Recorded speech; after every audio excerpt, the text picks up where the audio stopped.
بسم اللہ الرحمن الرحیم۔ شروع اللہ کے نام سے جو بڑا مہربان نہایت رحم والا ہے۔ الحمدللہ رب العالمین، والصلاة والسلام على سید الانبیاء والمرسلین وعلى آلہ واصحابہ اجمعین۔ اما بعد فاعوذ باللہ من الشیطان الرجیم۔ بسم اللہ الرحمن الرحیم۔ والسارق والسارقة فاقطعوا أيديهما جزاء بما كسبا نكالا من الله والله عزيز حكيم۔ فمن تاب من بعد ظلمه وأصلح فإن الله يتوب عليه، إن الله غفور رحيم۔ إن الله وملائكته يصلون على النبي، يا أيها الذين آمنوا صلوا عليه وسلموا تسليما۔ درود پاک پڑھیے۔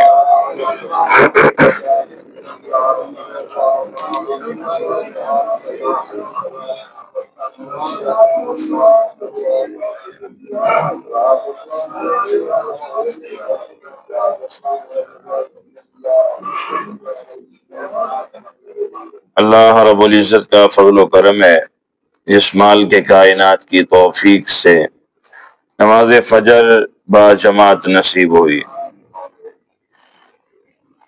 آج جو آیہ مقدسہ تلاوت کی گئی ہے، اس میں اللہ رب العزت نے چور کا ذکر فرمایا، اور چوری کی جو سزا ہے شریعت میں، اس سزا کو اللہ رب العزت نے بیان فرمایا ہے۔ آج کل تو چوری کی سزا جو شریعت نے مقرر کی ہے وہ ختم کر دی گئی ہے۔ حالانکہ اگر شریعت والی سزا چور کو مل جاتی تو دوبارہ کوئی چور چوری نہ کرتا۔ آج تو چور اس قدر زیادہ ہیں کہ گنتی سے باہر ہیں۔ ہر علاقے میں، ہر گلی میں، ہر محلے میں چور نظر آتے ہیں۔ کوئی اپنے گھر کی چوری کر رہا ہے، کوئی اللہ کے گھر میں چوری کر رہا ہے، اور کوئی ایسا ہے کہ وہ سب سے بڑا ڈکیٹ اور سب سے بڑا چور بنا ہوا ہے اللہ کے گھر کا، کہ نماز ادا نہیں کرتا، نماز نہیں پڑھتا۔ یاد رکھیے گا، نماز کو چھوڑنے والا یہ سب سے بڑا ڈکیٹ ہے، سب سے بڑا چور ہے۔ ہم سمجھتے ہیں کہ شاید چور وہ ہوتا ہے جس نے کسی کی چیز چھپا لی ہو، کسی کی چیز چرا لی ہو، اسے شریعت کی نظر میں چور کہتے ہیں۔ لیکن یہ بھی چور ہے جو کسی کی چیز چرائے۔ اس سے بھی بڑا چور وہ ہے جو اللہ کے گھر کی چوری کرے، نماز ادا نہ کرے، نماز کے قریب نہ آئے، یہ سب سے بڑا چور ہے۔ قرآن پاک میں چور کی سزا اللہ رب العزت بیان فرماتا ہے، غور کیجئے گا۔ ارشاد فرمایا والسارق، سارق کہتے ہیں قرآن کے اصطلاح میں چور کو، والسارقۃ اور چورن یعنی عورت، چور اور چورن، فقطعوا ایدیہما، جب چوری کر لیں تو ان کی سزا یہ ہے کہ ان کے ہاتھوں کو کاٹ دیا جائے، ان کے ہاتھوں کو کاٹ دیا جائے، جزاء بما کسب نکالا من اللہ واللہ عزیز حکیم۔ ان کے لیے اللہ تعالی کی طرف سے یہ قانون لاگو کر دیا گیا ہے کہ ان کے ہاتھوں کو کاٹ دیا جائے، اور یہ اللہ کی طرف سے ان کی سزا ہے، یہ اللہ کی طرف سے ان کی سزا ہے، اور اللہ بہت ہی زیادہ غالب حکمت والا ہے۔ یعنی یہ سزا انسان نے مقرر نہیں کی، اس نے کی ہے اللہ رب العزت نے یہ سزا بیان فرمائی۔ اور چور جب چوری کرتا ہے تو حضرت سیدنا ابو ہریرہ رضی اللہ تعالیٰ عنہ آپ فرماتے ہیں کہ چور جب چوری کرتا ہے تو اس وقت اس کے اندر سے ایمان نکل جاتا ہے، یعنی بندہ بے ایمان ہو جاتا ہے، اس کے اندر ایمان رہتا اس لیے کہ وہ کسی کا نقصان کرنے جا رہا ہے۔ اور یاد رکھیے گا قرآن پاک میں اللہ رب العزت نے جس طرح کسی کا خون کسی پہ حرام قرار دیا ہے، اسی طرح کسی کا مال بھی ناجائز طریقے سے دوسرے کے اوپر حرام قرار دیا ہے۔ تو اب یہ تو چور ہے، ڈاکہ ڈال رہا ہے، چوری کر رہا ہے، محلے کے اندر رہتے ہوئے اس نے کئی گھروں کو لوٹا ہے، کئیوں کو اس نے نقصان پہنچایا ہے۔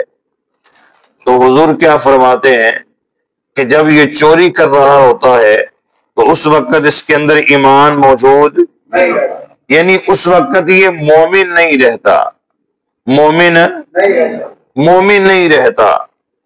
لیکن آج تو چور پالے جا رہے ہیں، آج تو چور رکھے جا رہے ہیں۔ ہم جس دور سے گزر رہے ہیں اس دور میں چوروں کی رکھوالی کی جا رہی ہے، کن کی؟ چوروں کی پشت پناہی کی جا رہی ہے۔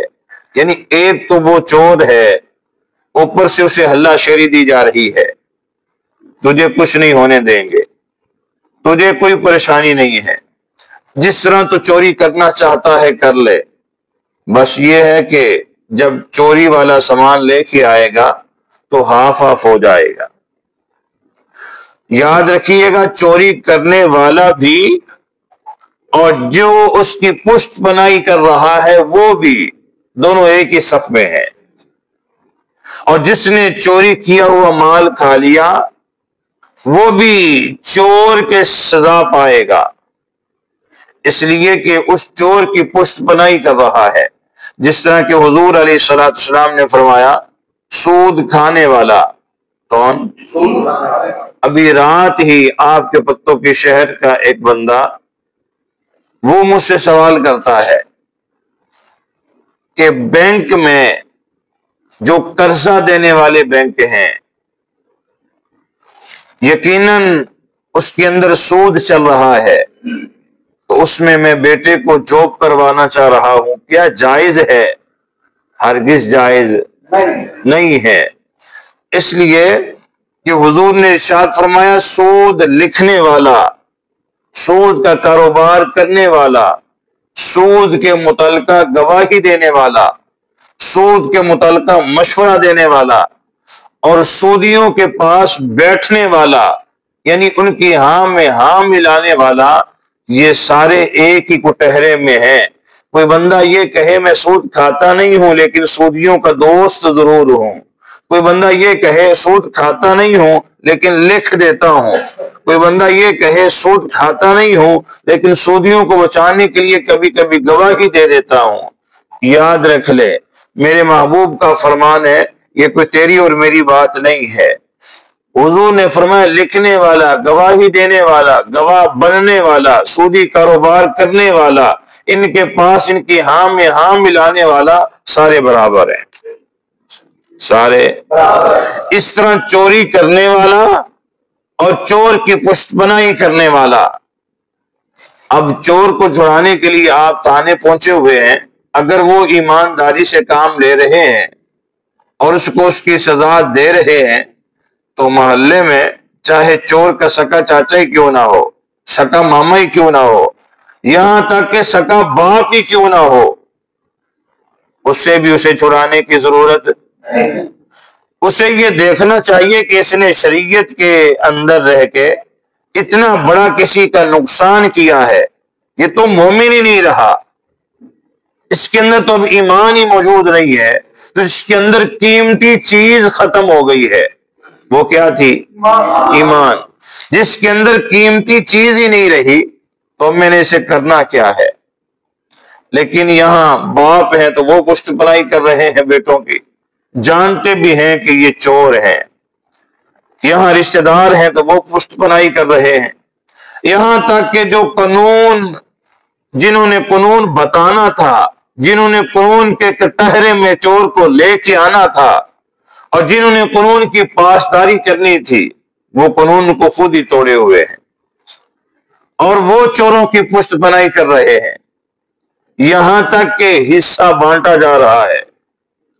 میرے نبی پاک صلی اللہ تعالی علیہ وآلہ وسلم نے ارشاد فرمایا جب چور چوری کرتا ہے نا تو اس وقت اس حال میں وہ ہوتا ہے کہ اپنے گلے سے جو اسلام کا پٹہ اس نے پہنا ہوا تھا وہ فوراً اس کے گلے سے اتر جاتا ہے۔ اسلام کا پٹہ جو گلے میں ہر انسان نے، ہر مسلمان نے پہنا ہوا ہے، چوری کرتے وقت وہ اسلام کا پٹہ گلے سے خود بخود اتر جاتا ہے، یعنی بندہ اس وقت حالت اسلام میں نہیں رہتا۔ کتنا بڑا نقصان ہے کہ وہ شخص اس وقت حالت اسلام میں نہیں ہے، اسلام کا پٹہ اپنے گلے سے اتار چکا ہے۔ تو اس طرح کے تو لوگ بہت سارے ہیں جو چوری کرتے ہیں، حالت ایمان میں نہیں رہتے، چوری کرتے ہیں، اسلام کا پٹہ اپنے گلے سے اتار بیٹھتے ہیں، اور اگر اسی حال میں موت آ جائے، اسی حال میں مارا جائے، کتنے چور ہیں جو مار دیے جاتے ہیں، سمجھ رہے ہیں؟ کتنے چور ہیں جن کو موت کے گھاٹ اتار دیا جاتا ہے۔ یہ سزا تیرے پاکستان میں اپنی مقرر کرتا ہے۔ یہاں کوئی چور اور ڈکیٹ محلہ ملک پورے میں پکڑا جائے تو پہلے لوگ اس کی درگت خود بنائیں گے اور پھر اسے پولیس کے حوالے کریں گے۔ جب اس کے سانسوں کی ڈوریاں ٹوٹتی ہوئی نظر آئیں گی کہ اب یہ نہیں بچتا، ہم نے حد کر دی ہے مار مار کے، حالانکہ یہ اس کی سزا نہیں تھی۔ جو قرآن نے سزا بیان کی ہے، اگر تیرے ملک میں یہ سزا نافذ ہوتی اور یہ سزا آج تک کسی محلے میں کسی ایک شخص کو ملی ہوتی، یعنی ہاتھوں کو کاٹ دیا جاتا، محلے میں کوئی دوسرا شخص یہ کام کرتا؟ بول نہیں رہے۔ اسلام نے ہر گناہ کے متعلقہ سزائیں بیان کی ہیں، قرآن نے ہر گناہ کے متعلقہ سزائیں بیان کی ہیں، قرآن نے زنا کی سزا بیان کی ہے، قرآن نے جھوٹ کی سزا بیان کی ہے، قرآن نے شراب کی سزا بیان کی ہے، قرآن نے چوری کرنے کی سزا بیان کی ہے۔ کاش کہ یہ اسلامی ملک ہے، اسلامی ملک میں قرآن والی سزائیں نافذ ہوتی، اور پھر اگر اسلام والی قرآن والی سزائیں نافذ ہوتی تو تیرے ملک میں یہ ساری دو نمبری ختم ہو جانی تھی، یہ کرپشن ساری کی ساری ختم ہو جانی تھی۔ آج ہر دوسرے انسان کے اندر کرپشن ہے، آج ہر دوسرا انسان مشکوک ہے. آج ہر دوسرا انسان اگر ظاہراً اپنے ہاتھوں سے چوری نہیں نہ کر رہا تو نظروں سے ضرور کر رہا ہے. اگر اپنے ہاتھوں سے چوری نہیں نہ کر رہا تو اپنے رویوں سے چور ضرور نظر آ رہا ہے. اور اگر کوئی کسی کے گھر کا جھگا نہیں نہ بنتا، کوئی کسی کے گھر میں جا کے کسی کو نہیں لوٹتا، یعنی اس طرح وہ چوری نہیں کرتا، تو وہ نماز چور بنا ہوا ہے. کسی نہ کسی طریقے سے ہم چور ضرور ہیں. اور کئی ایسے ہیں، اب میں تھوڑا سا حقیقت سے پردہ اٹھانے لگا ہوں، غور کیجئے گا. کئی ایسے ہیں جن کو ماں باپ نے پالا، ماں باپ نے پال کے جوان کیا، بڑا کیا، جیسے ہی ہوش سنبھالی انہوں نے ماں باپ کی چوری کرنی شروع کر دی، ماں باپ سے چیزیں چھپانے لگ گئے. یہ نوجوان جو ماں باپ سے چھپ چھپ کے کمیٹیاں ڈالتے ہیں، کبھی کسی مفتی سے سوال کریں اندازہ ہو جائے گا کہ میں کمیٹی ڈال چکا ہوں، ماں کو بھی علم نہیں، باپ کو بھی علم نہیں، فتویٰ آئے گا تو بہت بڑا چور ہے، ان سے چیزیں چھپا رہا ہے. اور یہاں کئی ایسے ہیں، وہ کہتے ہیں ماں باپ کو کچھ نہ کچھ پیسے دے دیتا ہوں، باقی بچا ہی جا رہا ہوں. لیکن اگر مجھ سے پوچھ تو میں تجھے یہ فتویٰ دینا چاہوں گا کہ تیری ماں اور تیرا باپ یہی تیرے بینک ہیں، یہی تیری کمیٹیاں ہیں. ان سے 1 روپیہ بھی کبھی نہ چھپانا، کبھی 1 روپیہ بھی ان سے آگے پیچھے نہ کرنا. مشکوک ہو جائے گا ماں باپ کی نظر میں. اگر وہ تجھے 100 دفعہ بھی کہے نا بیٹا کچھ ہمیں دے دیا کر، کچھ جمع کر لیا کر، پھر بھی کہنا جب تک تم حیات ہو، اللہ تمہاری زندگی کرے، میں 1 روپیہ بھی چھپانے کا حقدار نہیں ہوں. اور اگر کوئی پراپرٹی ماں باپ تمہارے نام کر دے اپنی زندگی میں، اس پراپرٹی کا منافع بھی آپ نہیں رکھ سکتے ماں باپ کی موجودگی میں. اس کی بول نہیں رہے آپ، ماں باپ کی موجودگی میں. یاد رکھیے گا ماں باپ کی موجودگی میں وہ سارے کے سارے پیسے ماں باپ کی نظر میں ہونے چاہیے، پھر تو اس چوری سے بچ سکتا ہے. ورنہ جس حد تک ہم چور بن چکے ہیں، ماں باپ سے چھپ چھپ کے کمیٹیاں ڈالے جا رہے ہیں، انہیں علم ہی کوئی نہیں. لیکن یہاں ایک بات ضرور کہوں گا، ماں باپ کو پتہ ضرور چل جاتا ہے، پتہ کہ ہمارے ساتھ کیا 2 نمبری ہو رہی ہے. ہم نے انہیں جوان کیا، انہیں پالا، آج یہ ہمارے ساتھ داغ لگا رہے ہیں، فراڈ کر رہے ہیں. تو کئی ماں باپ کے چور بنے ہوئے، کئی اللہ کے گھر کے چور بنے ہوئے، کئی بہن بھائیوں کے چور بنے ہوئے ہیں، کئی علاقے والوں کے چور بنے ہوئے ہیں، کئی اہل محلہ کے چور بنے ہوئے ہیں. کسی نہ کسی طریقے سے چوری ضرور کر رہے ہیں. اور اگر کوئی کسی کا سامان نہیں لوٹ رہا تو جو بچے کچے لوگ تھے نا، وہ کسی کی بات چوری کر رہے ہیں.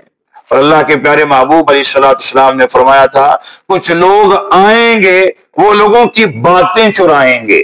کیا باتیں چرائیں گے؟ میں نے کہا نا جو بچے کچے تھے نا انہوں نے باتوں کو چرانا شروع کر دیا ہے. وہ ایک دوسرے کی باتیں چرا کے آگے بتاتے ہیں، وہ ایک دوسرے کی باتیں لے کے نا خفیہ طور پہ، چور بھی چوری خفیہ طور پہ کرتا ہے کہ اعلانیہ کرتا ہے؟ تو ہماری عورتیں بھی تو گھر کی دیوار کے ساتھ کان لگا کے کھڑی رہتی کہ کسی طریقے سے گواہیوں کی کوئی آواز آ جائے، کسی طریقے سے کان میں کوئی بات پڑ جائے. یہ کیا ہو رہا ہے؟ خفیہ طریقے سے بات سنی جا رہی ہے کہ نہیں؟ آپ بول نہیں رہے. اگر آج قرآن پاک کی یہ آیا مقدسہ چوری کے متعلقہ آئی ہے تو میں وہ ساری شکیں بیان کر رہا ہوں کہ کون کون سی چوری میرے محبوب نے بیان فرمائی ہے. اگر کوئی چوری کسی کے مال کے ساتھ نہیں نہ کر رہا تو وہ اپنی زبان کا چور ضرور ہے. عورتوں کا بھی یہی حال ہے اور مردوں کا بھی یہی حال ہے. کسی کی بات چرا کے آگے بتاتے ہوئے آج کے مرد بھی کہنا شروع ہو گئے تینوں دس رہے ہیں آگا نہ دسی. اور مولا کائنات کیا فرماتے ہیں؟ آپ فرماتے ہیں یہ کون سی عقل مندی ہے کہ کسی کی بات چرا کے کسی شخص کو بتاتے ہوئے یہ کہہ رہا ہے کہ تجھے بتا رہا ہوں آگے نہ بتانا. اس سے بڑا بیوقوف ہی کوئی نہیں۔ اور حضرت عمر پاک رضی اللہ تعالیٰ عنہ آپ فرماتے ہیں ساری زندگی ایک کام کیا ہے، نہ کسی کو دھوکہ دیا ہے اور نہ کسی سے دھوکہ کھایا ہے۔ یاد رکھیے گا، دھوکہ دینے والے وقت آتا ہے دھوکہ کھا بھی جاتے ہیں۔ جو کسی کو ناجائز استعمال کر رہا ہوتا ہے نا، وہ ان قریب ایسا وقت آتا ہے کہ وہ بھی کسی کے ہاتھوں استعمال ہو جاتا ہے۔ اور حضور نے حضرت عثمان بن مظعون رضی اللہ تعالیٰ عنہ، آپ کا وصال ہوا مدینے میں، اور یہ شاید کہ مدینے کا پہلا جنازہ تھا، پہلا جنازہ حضرت عثمان کا مدینہ شریف میں۔ یہ حضرت عثمان بن مظعون ہیں۔ جنازہ اٹھا، اللہ کے پیارے محبوب علیہ الصلوۃ والسلام تشریف لائے چہرہ دیکھنے کے لیے۔ کیا چہرہ دیکھنے کے لیے حضور تشریف لائے؟ اور کیجئے گا، حضور نے جیسے ہی کفن کا وہ پلو ہٹایا ہے، میرے محبوب نے حضرت عثمان بن مظعون رضی اللہ تعالی عنہ کے چہرے کو دیکھ کے ایک جملہ ارشاد فرمایا عثمان توبہ کا، مبارک ہو تجھے۔ یہ انسان کے وصال کے بعد کفن میں چہرہ چھپا ہوا ہو اور کوئی یوں کفن ہٹا کے چہرہ دیکھ کے یوں مبارک دے تو یہ میرے نبی دے سکتے ہیں، اس لیے کہ نبوت والی آنکھیں میرے نبی کو ملی ہے۔ حضور دیکھ رہے ہیں کہ یہ کہاں جانے والا ہے، حضور دیکھ رہے ہیں کہ اس کا ٹھکانہ کیا ہے، حضور دیکھ رہے ہیں کہ اس کے ساتھ کیا ہونے والا ہے۔ حضرت عثمان بن مظعون کے ساتھ کیا ہونے والا تھا؟ حوریں انتظار میں کھڑی تھی، فرشتے انتظار میں کھڑے ہوئے تھے مرحبا کہنے کے لیے۔ حضور کیا فرماتے؟ توبہ کا یا عثمان، اے عثمان تجھے مبارک ہو، تو نے زندگی ایسے گزاری ہے۔ دو جملے حضور نے ارشاد فرمائے، تو نے زندگی ایسے گزاری ہے کہ آج تک تیرا چہرہ بتا رہا ہے، نہ تو نے کسی کو اپنے لیے غلط استعمال کیا اور نہ کوئی تجھے غلط استعمال کر سکا، اور بچتا وہی ہے۔ آج ہمارے ہاں مشہور ہے، کسی کے کندھے پہ رکھ کے چلا دو ہمیں کیا ہے، اور یہ جو کندھے پہ رکھ کے چلانے والے ہیں یہ بھی چور ہیں، یہ بھی میں نشاندہی کرتا جا رہا ہوں کہ کون کون چور ہے۔ لازمی یہ نہیں ہے کہ آپ گوانڈیوں کا مال چوری کریں تو پھر ہی آپ چور ہیں، آپ نماز نہیں پڑھتے پھر بھی چور ہیں، اور بڑے ڈکیٹ ہیں آپ، بڑے چور ہیں۔ اور اگر آپ کسی کی بات چوری کر رہے ہیں، چھپ چھپ کے سن رہے ہیں، آپ پھر بھی بول کیوں نہیں رہے؟ آپ پھر بھی یعنی کسی نہ کسی وجہ سے ہم چور ضرور ہیں۔ اور کئی ایسے ہیں میرے محبوب کریم صلی اللہ تعالی علیہ وآلہ وسلم جو کسی کے کندھے پہ رکھ کے چلا دیتے ہیں، یعنی لوگوں کو استعمال کرنے والے، وہ بھی ڈکیٹ ہیں، وہ بھی چور ہیں۔ کہیں یہ کسی خوش فہمی میں نہ رہے۔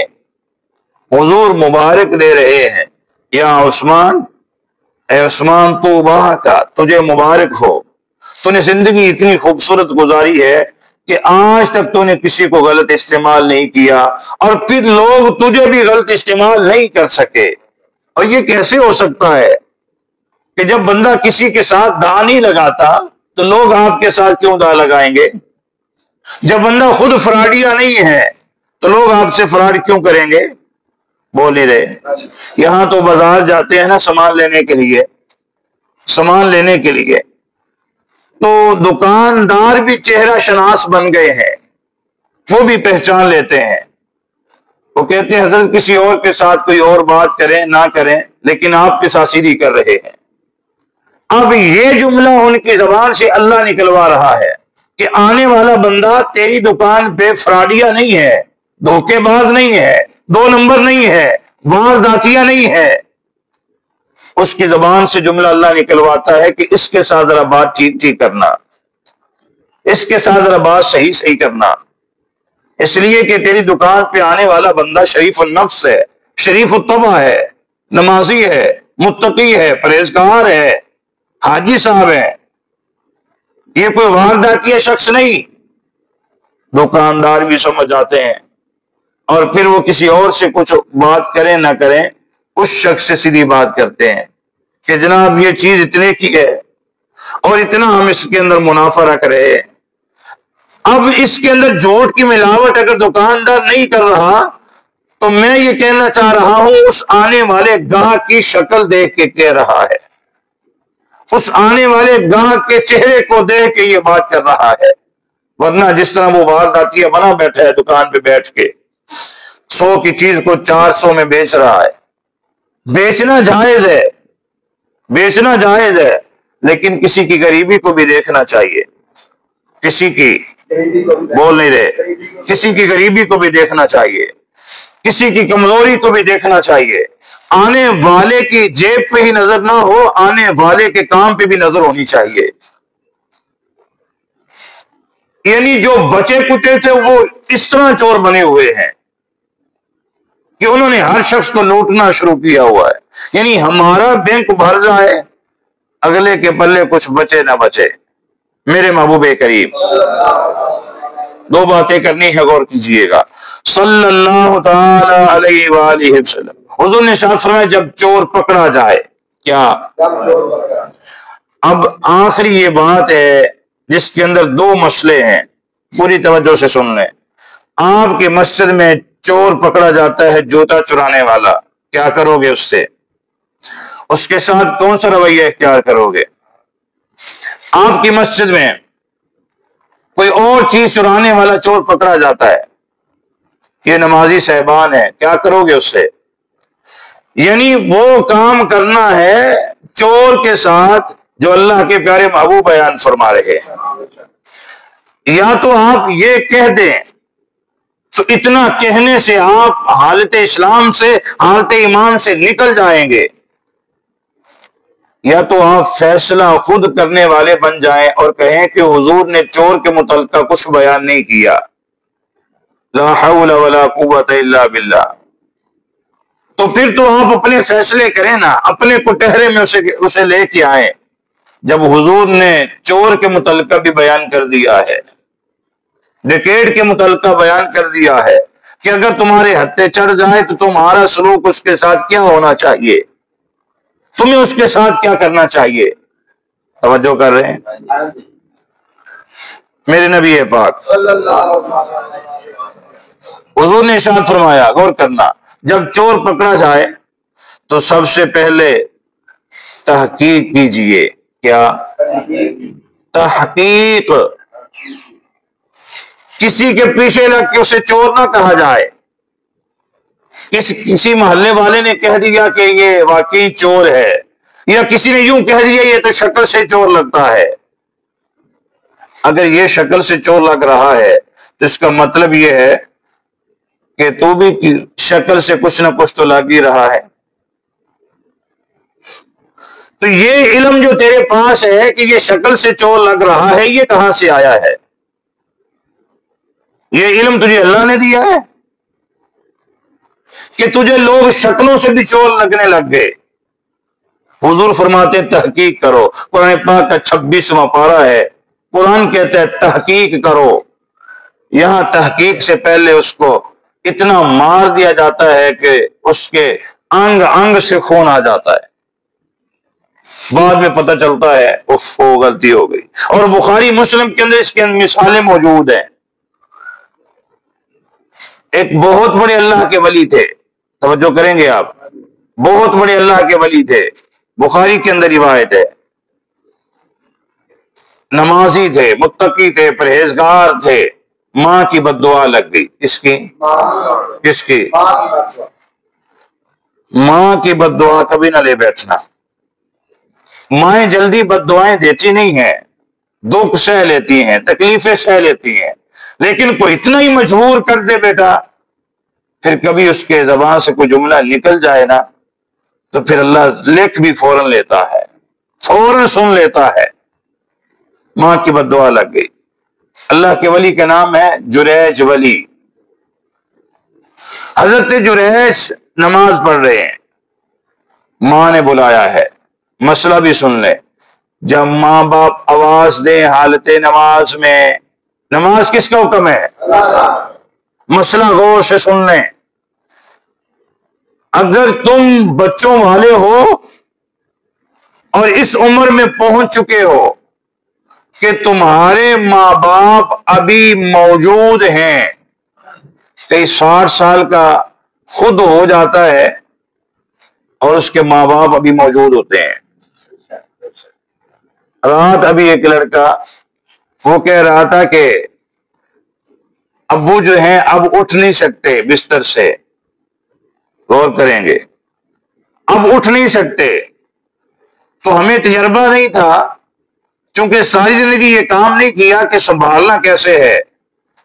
اب پیشاب پیخانہ خود کرواتے ہیں، تو ایک دن طبیعت غصے میں تھی، کوئی جملہ بول بیٹھے کہ اب یہ تیرا معاملہ کب تک چلے گا، کب تک ہمیں یہ کرنا پڑے گا۔ تو باپ نے ہاتھ کے اشارے سے یوں کہہ دیا کہ کوئی بات نہیں ہے، اللہ وارث ہے۔ بعد میں بیٹے کو سمجھ آئی کہ میں نے غلطی کی ہے، لیکن ایک دفعہ دل تو دکھا چکا ہے۔ اس عمر میں اگر آپ پہنچ جاتے ہیں تو آپ کی اولاد کو یہ سوچنا چاہیے کہ اصل خدمت کا موقع تو اب آیا ہے۔ اور اگر آپ اس حال میں ہیں کہ آپ کے ماں باپ آپ کے سامنے بیڈ ریسٹ پہ ہیں، پیشاب پیخانہ خود کروانا ہے آپ نے، تو سمجھ لیں کہ آج خدمت کا صحیح موقع آیا ہے۔ جب ماں باپ اپنے پاؤں پہ چل رہے ہوں نا، خود کھا رہے ہوں، خود کما رہے ہوں، یا خود بازار سے سامان لا رہے ہوں، اپنی ٹانگوں پہ چل رہے ہوں، وہ تو واش روم خود جا رہے ہیں، غسل خود کر رہے ہیں، اپنی صفائی خود کر رہے ہیں، اور تمہارا صرف اسے پیسے دے دینا یہ خدمت نہیں ہے۔ حضور نے فرمایا اصل خدمت شروع ہی تب ہوتی ہے، اور قرآن کے 15ویں پارے نے یہی بات کی ہے، جب تمہارے سامنے دونوں میں سے کوئی اتنا بوڑھا ہو جائے کہ اب ہڈیاں کمزور پڑ گئی ہیں، چلا نہیں جا رہا، اٹھا نہیں جا رہا، بیماریاں وجود کو پکڑ چکی ہیں، اب تمہاری اصل خدمت شروع ہوئی ہے۔ اب بیٹے کہنا شروع کر دیں یہ معاملہ کب تک چلے گا، کب تک ہمیں پیشاب پخانہ دھونا پڑے گا، اس کا مطلب یہ ہے کہ تو کوئی خدمت گزار بیٹا نہیں ہے۔ اصول غلط پکڑ لیا ہے آج کے نوجوانوں نے۔ آج کے نوجوان کہتے ہیں، یہ جملہ اچھی طرح سن لیں، نوجوان یہ سمجھ بیٹھے ہیں کہ شاید کہ پیسہ کما کے دینا ماں باپ کو یہ خدمت ہے، حالانکہ یہ خدمت نہیں۔ اور بیٹا وہ ہے جو بے نمازی ہے، چور ہے اللہ کے گھر کا، وہ ماں باپ کو اگر پیسہ کما کے دیتا ہے تو ایسے بیٹے سے پیسے لینا جائز ہی نہیں ہے۔ اور یہاں ماں باپ وہ بھی فخر کرتے ہیں، کوئی بات نہیں، نماز نہیں پڑھتا، کماتا تو ہے نا، اور ایسی کمائی کو کیا کرے گا، ایسی کمائی تو ماں باپ کے لیے لینا ہی جائز نہیں ہے۔ اور اس بیٹے کے ہاتھ سے جو اللہ کے گھر کا چور ہے، کسی کا بیٹا چوری کرے تو تیری نظر میں چور ہے، تیرا اپنا بیٹا چور بنا ہوا ہے، تو نمازی یہاں بیٹھا ہوا ہے، بتانا نوجوان بیٹے جو بالغ ہو چکے ہیں گھر میں کیوں سوئے ہوئے ہیں؟ گھر گھر میں تو آپ نے چور پالے ہوئے ہیں، گھر گھر میں تو آپ نے ڈکیٹ پالے ہوئے ہیں۔ غور کیجئے گا، میرے نبی پاک صلی اللہ تعالی علیہ وآلہ وسلم، بخاری کے اندر حضور خود بیان فرماتے ہیں، صحابہ اکرام کو بات سنا رہے ہیں، فرمایا کہ وہ اللہ کے ولی جریج نماز پڑھ رہا تھا، ماں نے آواز دے دی، تکلیف میں تھی، جریج بیٹا، اب بیٹا سوچ رہا ہے نماز پڑھوں کہ ماں کی طرف جاؤں، نماز کے اندر ہی نماز پڑھوں یا ماں کی طرف جاؤں۔ اس نے دوسری آواز دی، تیسری آواز دی، تکلیف شدت میں تھی، اور میرے محبوب کیا فرماتے ہیں، اگر تم نفلی نماز پڑھ رہے ہو، کون سی؟ وہ نفلی نماز میں تھے، چونکہ فرضی تو ہوتی ہی مسجد میں ہے، کہاں نفلی نماز گھر میں ہوتی ہے۔ حضور فرماتے ہیں اگر تم گھر میں نفلی نماز پڑھ رہے ہو اور تمہارے والدین تمہیں آواز دیتے ہیں، خبردار نماز توڑ دینا، ماں باپ کی بات فوراً سن لینا. ماں باپ کی بات سننے کا آرڈر ہے. کون سی نماز ہو؟ بولیے. نفلی نماز. فوراً سلام پھیریے. آپ جس رکن میں بھی ہیں، کھڑے ہیں تو سلام پھیریے، بیٹھے ہیں تو سلام پھیریے، سجدے میں ہیں تو اٹھیے، فوراً بھاگیے ماں باپ کی طرف. اچھا، یہ دو ہی رشتے ہیں جن کے لیے نماز توڑنا بھی جائز ہے. انہیں ماں باپ کہا جاتا ہے. انہیں ماں باپ کہا جاتا ہے. ماں نے آواز دی، تکلیف میں دیتی رہی آواز، بیٹے نے نماز جاری رکھی. ماں کے منہ سے جملہ نکل گیا، جا تجھے کسی رنڈی کا منہ دیکھنا پڑے. کسی فاحشہ کا، دوسرے لفظوں میں جہاں تجھے کسی فاحشہ کا منہ دیکھنا پڑے. یہ بد دعا دے دی. دن تھوڑے گزرے تھے. بخاری کی روایت ہے، ایک عورت نے بچہ اٹھایا ہوا ہے. محلے والے کہتے ہیں بتا کہاں سے لائی ہے؟ اس نے کہا وہی جریج جو اللہ کا ولی بنا ہوا ہے، یہ اسی کا بچہ ہے. لوگوں نے سوٹیاں لے کے، پتھر لے کے جریج ولی کی وہ جو اس کا گھر بنا ہوا تھا، تخوں کی جو کلی اس نے بنائی ہوئی تھی، اس کو بھی آ کے ڈھا دیا، گرا دیا، اور حالت نماز میں مارنا شروع کر دیا. حالت نماز میں توجہ کرنا. اور قرآن کیا کہتا ہے؟ پہلے تحقیق کرو. پہلے اس کا مطلب ہے آج کے لوگ بھی یہی کرتے ہیں، پہلے سارا تماشا لگاتے ہیں، تحقیق بعد میں ہوتی ہے. لوگوں نے اتنا مارا جریج ولی، اس کے انگ انگ سے خون آ گیا ہے. بعد میں حضرت جریج ولی پوچھتے ہیں بتاؤ میرے ساتھ یہ ظلم کیوں کیا ہے؟ تو آج تک 3 بچے بچپن میں بولے ہیں. کتنے؟ بولیے نا. ایک وہ بچہ جو حضرت یوسف علیہ السلام کی پاک دامنی کے لیے بولا تھا، جس کے سر پہ آپ نے ہاتھ رکھ دیا تھا کہ یہ بچہ ابھی بولتا نہیں ہے، لیکن یہ میری صفائی دے گا کہ میں اللہ کا نبی ہوں، میرے اندر عیب نہیں ہے. دوسرا وہ بچہ جو حضرت عیسیٰ علیہ السلام خود تھے. قرآن کہتا ہے 2-3 دن کی عمر میں حضرت مریم سلام اللہ علیہا، یعنی اپنی ماں کی پاک دامنی ثابت کی.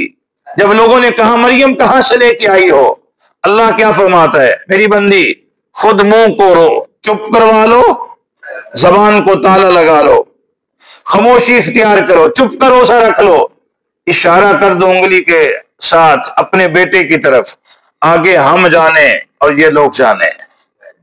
کہاں اس سے پوچھ گئے؟ فَأَشَارَتْ إِلَيْهِ، سورہ مریم کی آیت ہے. یہ اشارہ کیا جناب مریم سلام اللہ علیہ. جناب عیسیٰ علیہ السلام بولے قَالَ إِنِّي عَبْدُ اللَّهِ آتَانِيَ الْكِتَابَ وَجَعَلَنِي نَبِيًّا. اور خبردار میری ماں پہ انگلی اٹھانے والوں. لوگ حیران، اوے 2 دن کا بچہ بول رہے ہیں، اور جملہ کیا بولا؟ میں اللہ کا نبی ہوں اور مجھے کتاب بھی دی جائے گی. لوگ حیران ہو گئے. جناب مریم کی پاک دامنی سامنے آئی. تیسرا یہ بچہ ہے حضرت جریج ولی کے لیے جو بولا تھا. حضرت جریج ولی کہتے ہیں اچھا میرے اوپر یہ الزام ہے کہ اس عورت کے پاس جو ناجائز بچہ ہے وہ میرا ہے، یہی الزام ہے؟ کہا ہاں. ادھر نمازیں پڑھتا ہے، ادھر زنا کرتا ہے. پھر لوگوں کی باتیں بھی تو ایسی ہوتی ہیں. وہ مولوی صاحب ادھر نمازیں پڑھاتا ہے، ادھر گیمیں ڈالتا ہے، وہاں پھر کئیوں کے تھپڑ آتے ہیں منہ پہ، اور جو ساتھ بیٹھ کے کھانا کھاتے ہیں وہ بھی پیچھے ہٹ جاتے ہیں. وہ متقیو، پرہیزگارو، پہلے تحقیق تو کرو کہ اس بیچارے کو یوں ہی رگڑا جا رہا ہے. اور آج ہم الزام والے دور میں زندگی گزار رہے ہیں. کس دور میں؟ بول نہیں رہے آپ. کس دور میں؟ آج اس دور میں ہم زندگی گزار رہے ہیں. یہ الزام والا دور ہے. یہاں تو ہر بندہ وہ بچ کے لوگوں کی نظروں سے زندگی گزار رہا ہے کہ کسی نے زبان ہلا دی تو لوگ جھوٹ کو عزت دیتے ہیں اس دور میں، سچ کو عزت، اور بندہ قسمیں اٹھا کے اپنے حوالے سے صفائی دیتا ہے. لوگ قسموں کو بھی نہیں مانتے. اتنا ایمان سے دور نکل گئے ہیں کہ گوانڈی کی، مسجد کے نمازی کی، گلی محلے سے گزرنے والے کی بات مان رہے ہیں، لیکن اس شخص کی نہیں مان رہے جو اللہ کے نام کی قسم اٹھا رہا ہے۔ لوگوں نے کہا ادھر نمازیں پڑھتا ہے، عبادتیں کرتا ہے، اللہ کا ولی بنا ہوا ہے، اور ادھر زنا کرتا ہے، ناجائز بچے پیدا کرتا ہے۔ حضرت جریج ولی کہتے ہیں ذرا لائیے وہ بچہ کون سا ہے؟ کہا اس بچے کو کیا کرنا ہے؟ ابھی کل ہی تو پیدا ہوا ہے۔ کہا ایک دفعہ لائیے تو صحیح۔ جب لایا گیا آپ اس بچے کے سر پہ ہاتھ رکھ دیا، کہا بچے بول کے بتا کہ تیرا باپ کون ہے۔ توجہ نہیں کر رہے آپ؟ بول کے بتا کہ تیرا باپ کون ہے۔ اس نے کہا میرا باپ بکریوں کا چرواہا ہے اور وہ فلاں شخص ہے۔ لوگوں کے ہوش و حواس اڑ گئے، اف ہم کیا کر بیٹھے۔ یہ جریج ولی 2 دن کے بچے کے سر پہ ہاتھ رکھ کے اسے بلوا رہا ہے۔ یہ جریج ولی کی طاقت سے بچہ نہیں بولا تھا، اللہ کی طاقت سے بولا تھا، لیکن اللہ اپنے بندے کی صفائی خود دے رہا تھا۔ اے لوگو خبردار، میرا بندہ ایسا نہیں ہے۔ جریج ولی نے پھر دوسرا جملہ بولا، کہا اب تم نے جو کرنا تھا کر لیا، میرا گھر تم نے ڈھا دیا ہے، مجھے تم نے لہو لہان کر دیا ہے، اب تمہیں پتہ چل گیا ہے نا کہ یہ میرا بچہ نہیں ہے۔ لوگوں نے کہا ہمیں سمجھ آ گئی ہے، آپ صحیح سلامت ہیں، آپ کا دامن پاک ہے، آپ کی جھولی پاک ہے، آپ کا کردار پاک ہے، ہمیں معاف کر دیں۔ کہا اصل میں آپ کا بھی قصور نہیں ہے، مجھے میری ماں کی بد دعا مار گئی، مجھے میری ماں کی بد دعا لے گئی۔ انہوں نے کہا تھا کہ تجھے ایک دن آئے گا، ایک فحشہ کا منہ دیکھنا پڑے گا، میری تکلیف میں تم نماز نہیں چھوڑ سکتے۔ اور میرے محبوب پہلے فرما چکے ہیں، میرے محبوب فرماتے ہیں اگر ماں باپ آواز دے دیں اس تکلیف میں تو نفلی نماز سے بھاگتے چلے آئیے گا، یہ ماں باپ ہیں۔ توجہ کیا آپ نے؟ لو جی بات ختم ہو رہی ہے، خلاصہ رکھتا ہوں آپ کے سامنے۔ حضرت جریج ولی کو ناجائز مارا گیا، بول نہیں رہے، تحقیق نہیں کی گئی نا، بولیے۔ اس لیے اللہ نے قرآن میں بیان کر دیا تحقیق کیجئے، یوں الزام تراشی نہ کیجئے۔ اور جھوٹا الزام لگانے والے شخص کی سزا کیا ہے؟ قرآن پاک 18واں پارہ سورہ نور میں اللہ نے اس کی سزا بھی بیان کر دی ہے کہ جو کسی کے اوپر جھوٹا الزام لگائے۔ ہمارے ہاں تو الزام لگانے والے شیروں کی طرح پھر رہے ہیں، جانوروں کی طرح پھر رہے ہیں دھاڑے مارتے ہوئے۔ وہ کہتے ہیں شاید ہماری سزا قرآن نے بیان نہیں کی، جھوٹا الزام لگانے والوں کی سزا یہ ہے کہ اسے کوڑے مارے جائیں، اسے کہ تو نے یہ جرت کیوں کی، تو نے یہ الزام تراشی کیوں کی۔ اور عقل مند انسان وہ ہے جو تحقیق کیے بغیر بات نہیں کرتا، تحقیق کیے بغیر بات بولیے۔ یہ بھی ڈکیٹ اور چور ہیں شریعت کی اصطلاح میں، جو الزام تراشی کرتے ہیں، باتوں کو چوری کرتے ہیں اور پھر چوری کی ہوئی باتیں آگے پہنچاتے ہیں، پھر جہاں جہاں تک وہ بات پہنچتی ہے اس چور کے کھاتے میں گناہ پہنچ رہا ہے، چونکہ بات کو چرانے کی ابتدا اس نے کی تھی۔ میرے محبوب کیا فرماتے ہیں؟ سب سے پہلے تحقیق، کیا؟ اور اگر تحقیق ہو جائے، 2 منٹ چاہیے صرف، اگر تحقیق ہو جائے تو پھر کیا کرنا ہے؟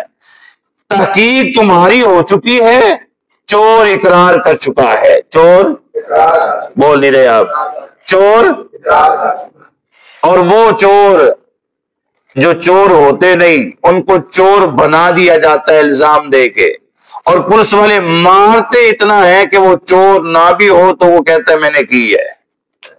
کسی طریقے سے جان بخشتے ہو، کسی طریقے سے چھوڑتے ہو مجھے، حالانکہ کی بولیے۔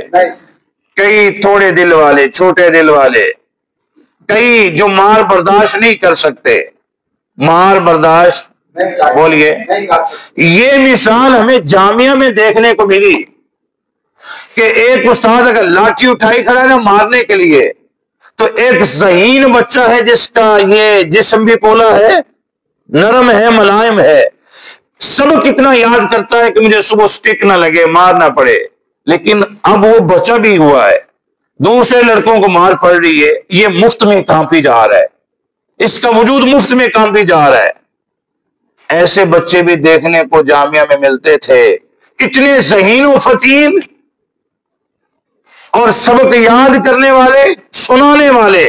اور بھائی تمہیں کس چیز کا ڈر ہے؟ لیکن دیکھتے تھے تو وہ سبق نہ یاد کرنے والوں سے جو کان پکڑے ہوتے تھے نا، ان سے زیادہ وہ ڈرے بیٹھے ہوتے تھے. کبھی تجربہ ہوا آپ کو؟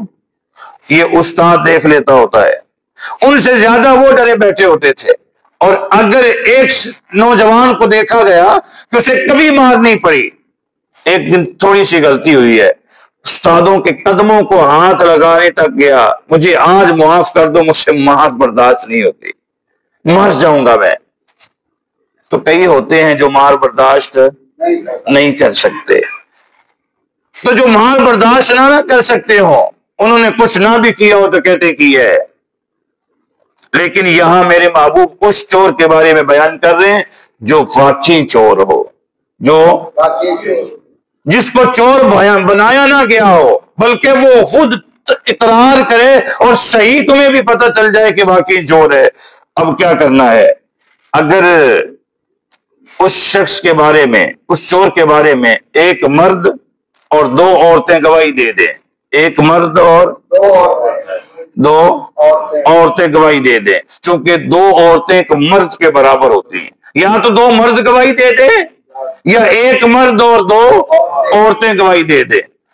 اور یہ جھوٹ پھکنے والی عورتیں نہ ہوں، یہ مرد جو گواہی دے رہے جھوٹ بولنے والے نہ ہوں، متقی ہوں، پرہیزگار ہوں، انہیں اللہ کا ڈر ہو، قبر میں جانے کا انہیں پتہ ہو، وہ گواہی دیں، ان کی گواہی نوٹ کی جائے گی. یہ بھنگی چرسی، بے نمازی اور گلی محلے میں بیٹھنے والے جواریے کی گواہی نوٹ نہیں کی جائے گی. یہ بات ذہن میں رکھنا، یہ بات ذہن میں رکھنا. یہاں شریعت اتنا حساس ہے، شریعت کا معاملہ. شریعت کہتی ہے بیٹے کی گواہی ہم باپ کے حق میں قبول نہیں کرتے، بیٹے کی گواہی باپ کے حق میں قبول. حضرت امام حسن پاک کی گواہی مولا کائنات کے حق میں قبول نہیں کی گئی تھی. توجہ ہے آپ کی؟ یہاں تو شریعت کہتی بیٹے کی گواہی باپ کے حق میں قبول نہیں ہے، تو پھر بھنگی چرسی کی گواہی کیسے قبول کی جا سکتی ہے؟ حالانکہ بیٹا کون تھا؟ امام حسن پاک.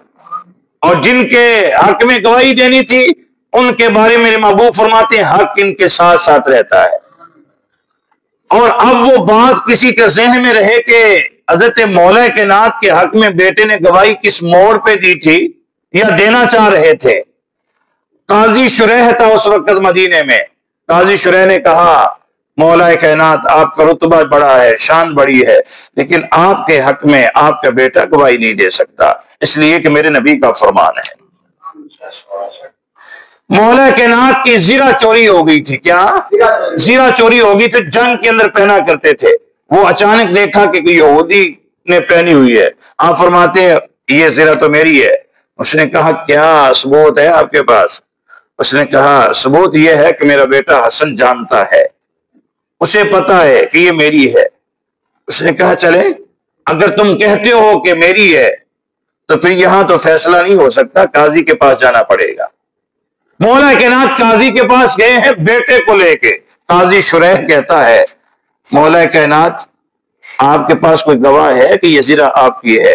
حالانکہ وہ مولا کائنات کی ہی تھی، حضرت علی پاک کی ہی تھی. قاضی شریح کہتا ہے کوئی گواہ ہے؟ کہا ہاں بیٹا حسن ہے. کہا میرے نبی کا فرمان ہے بیٹے کی گواہی باپ کے حق میں قبول نہیں ہے، کوئی اور گواہ لے کے آئیے. مولا کائنات فرماتے اور تو نہیں ہے. قاضی شریح کہتا ہے پھر میں قاضی کے سیٹ پہ بیٹھا ہوا ہوں، آپ کا علم مجھ سے زیادہ ہے، وہ میں قربان جاؤں.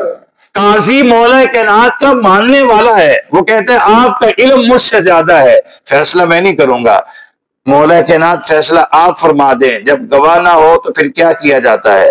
مولا کائنات فرماتے ہیں پھر کچھ نہیں کیا جاتا، پھر تو خاموشی اختیار ہوتی ہے. میں جا رہا ہوں واپس، کوئی بات نہیں ہے. یہودی کہتا ہے آ جائیے واپس، آ جائیے. آپ کے محبوب کا دین اتنا خوبصورت ہے، حالانکہ یہ زیرہ آپ کی ہی ہے، اور آپ شریعت پہ اتنا.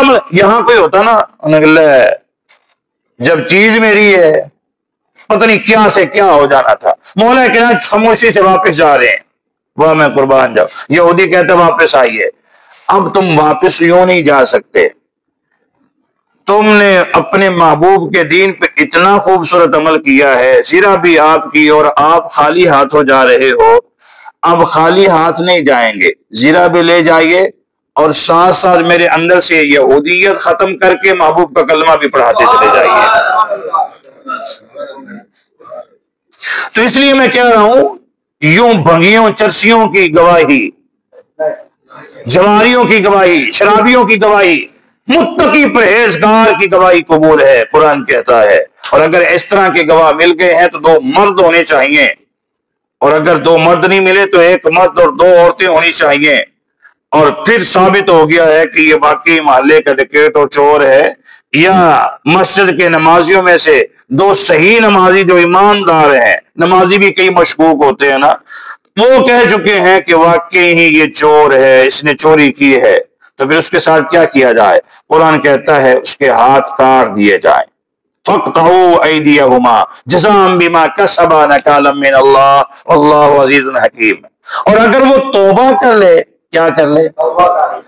یہ بہت بڑی سزا ہے ہاتھوں کو کاٹنے والی. چور کہے, اللہ قرآن کی اگلی آیت میں فرماتا فَمَن تَابَ مِن بَعْدِ ظُلْمِهِ وَأَصْلَحَ من بعد ظلمه واصلح فان اللہ یتوب علیہ ان اللہ غفور الرحیم. اگر وہ توبہ کر لے اور ایسی توبہ کرے کہ دوبارہ وہ چوری نہ کرے, ڈکیٹی نہ کرے, تو قرآن کہتا ہے پھر تم اس سے صلح کر لو, اس کی اصلاح کر لو, اس لیے کہ اب توبہ قبول اللہ کر لے گا.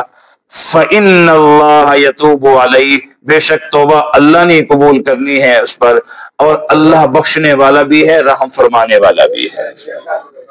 اللہ بخشنے والا بھی ہے, بولیے, رحم فرمانے والا بھی ہے. کوئی بات سمجھ آئی؟ اللہ عمل کی توفیق عطا فرما دے.